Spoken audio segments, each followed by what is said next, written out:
I'm sure by now you've all seen the really trendy clay statement earrings, sort of like these, or the ones that are dingly, and they're so popular. They're bright, they're colorful, they are super lightweight, but maybe you didn't know how easy they are to make. So today I'm gonna show you. Let's do it. All right, so here's my workspace. It's super simple. I just have a flat piece of wood that is not textured at all, and that is the most important thing because if you have a texture, it's going to be transferred onto your clay. And I only have the wood to protect my desk, so if you're wanting to protect a surface, just make sure you find something smooth. And then I have this clay. I got a peach color that I made with some orange and red and white. And then I have a white, and I also have this really fun grass that we'll be using. These are the earring posts I'll be using. They have that nice flat piece on there. You can get a big bag at the craft store for pretty cheap. And here are 2 large jump rings we'll be needing, and a rolling pin. The only thing I have to say about the rolling pin is make sure it's not the one you use in your kitchen because that would not be good. It could be a wooden dowel, it could be a marker or a cup. And here's an X-Acto knife. This will be super helpful whether you're trying to pull pieces off of your workspace or cut some really precise shapes or lines. I also love to use marker lids, so here's one right here that I'm using today. It's great for making those smaller stud shapes, and you can find all different sizes of those. And I also have a produce bag just to use as a barrier so my clay doesn't get stuck up in the lid. That's never fun. I also have this hand drill, and this is totally optional. You can make the holes before you bake. I just feel like the hand drill makes them a lot cleaner. And I also have this square cutter that I'll be using today. You can use whatever you can find around your house to make shapes. And this one is optional, but I am going to put down parchment paper. I just find that it's easier to pull the clay off of there, and if necessary, you can lift the whole piece up and push it from underneath, whereas on a hard surface, you can't really do that. So the first thing we're going to do is roll out our colored piece of clay. We need it to be big enough for that square cutter that I had, but we also want it to be kind of thick. It shouldn't be super thick, but if it's too thin, it will actually crack and break. So you want it to be thick enough to where it's not going to break, but thin enough that you can still get the jump ring through and have it a little bit wiggly on there. So it's kind of a practice thing. I would say it's about 1/4 of an inch. Once it fits, you can make a bottom guideline with this bottom edge of the cutter, like I'm doing right here. Just press it down a little bit. Now we have a guide for where we'll be stamping our grass. So I'm just going to take this piece of grass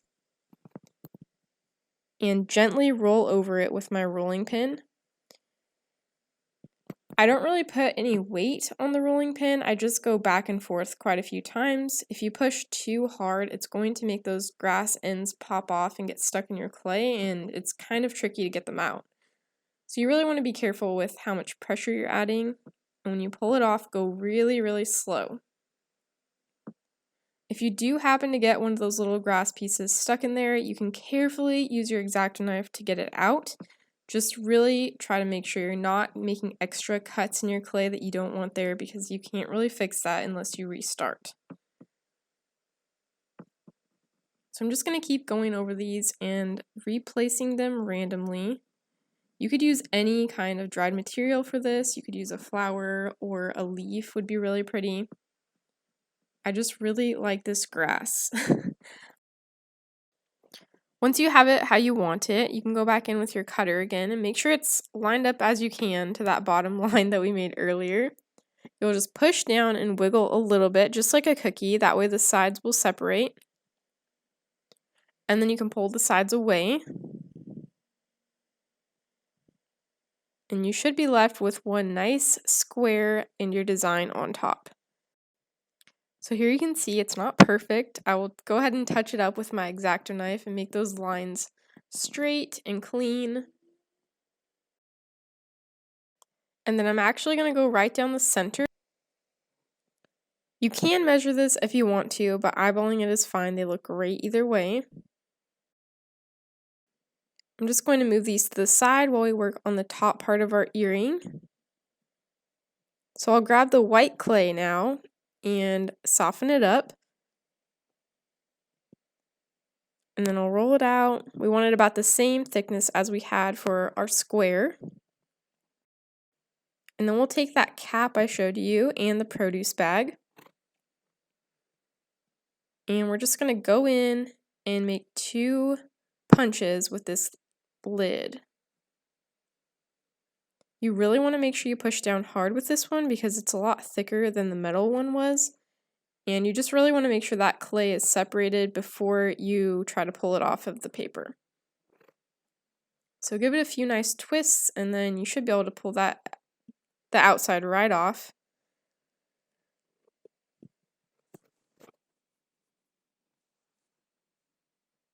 Right, and there's the top of our earrings. If you are making your holes before we bake, now would be the time to do that. Go ahead and use your toothpick. Otherwise, pop them right in the oven and follow the baking instructions on your clay packaging.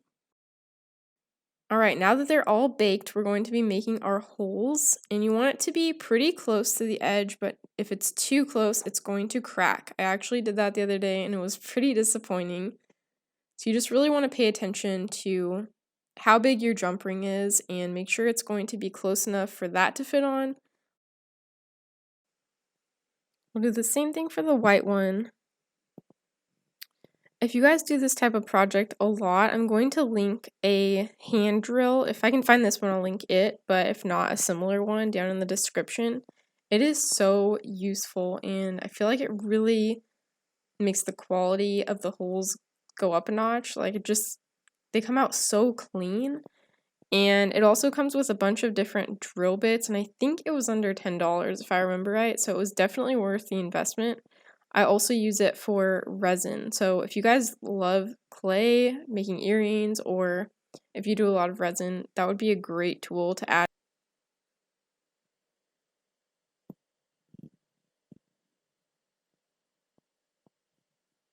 Alright, we've got one hole left to make.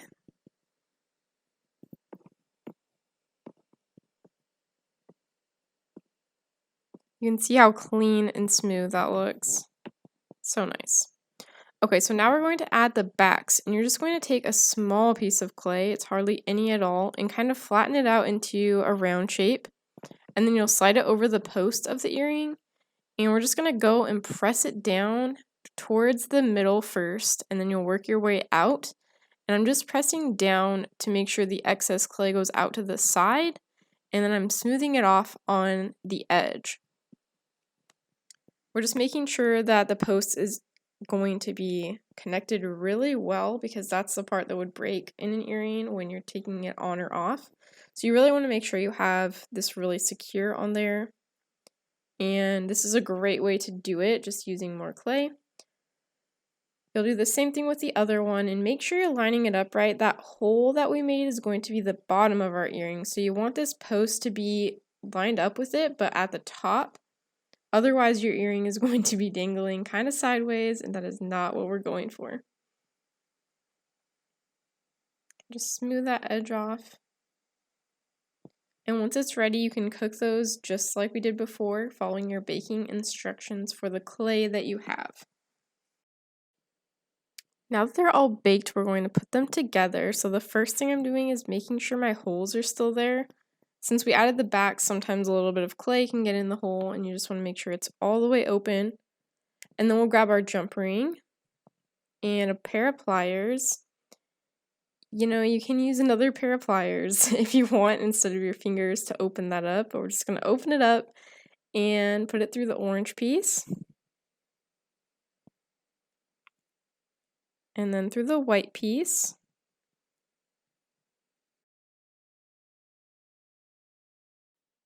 Then we'll take the pliers again and put it back together. And these can be kind of tricky to close, so just make sure when you're opening it, you're going straight back and forth and not twisting it or pulling it apart at all.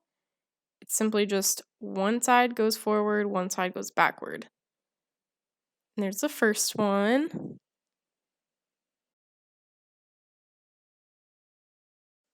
Round 2. Still using our fingers. You can kind of tell the thickness by looking at how this jump ring is fitting on here. I want to say it's probably like 1/4 of an inch, but I didn't measure, so I could be completely off.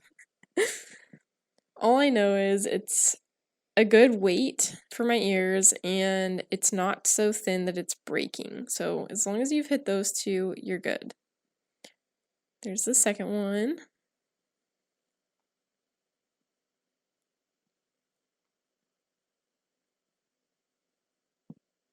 Just add those backs onto there. And then you can model for a second and you're done. Alright guys, I hope you enjoyed this project today. Thank you so much for watching my video. If you liked it, please give it a thumbs up. And if you aren't yet subscribed, don't forget to do that before you go so you won't miss any more videos I post. I hope you guys are having a great week and I will see you soon for our next DIY. Bye guys.